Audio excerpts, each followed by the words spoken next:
Les argentiers du royaume, c'était les membres de la majorité actuelle qui ont géré les finances publiques depuis maintenant presque une décennie, non plus d'une décennie. Et qui l'ont bien géré. OK. On va voir les chiffres des dépenses publiques et du déficit budgétaire montrent que vous avez été très lamentable en la matière. Quand on voit l'explosion de l'endettement au Maroc qui dépasse aujourd'hui les 90%, on ne peut pas dire qu'on a été bon en gestion des dépenses publiques. Il fallait revenir. Juste que je finisse, si vous permettez. Juste que je finisse, je vous donne la parole juste après. Juste que je finisse. Donc on ne peut pas aujourd'hui venir dire on a bien géré. Non, on voit les chiffres de l'endettement.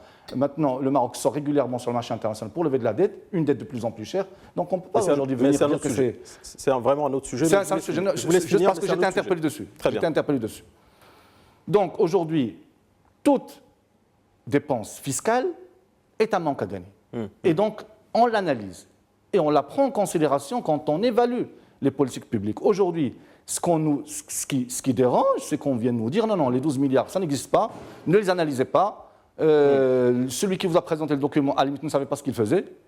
Okay. Et ce que vous devez voir, non pas les chiffres de l'argentier du royaume, qui lui est responsable des entrées, des recettes et des dépenses, non, mais le chiffre du ministère de l'Agriculture, qui a donné une subvention.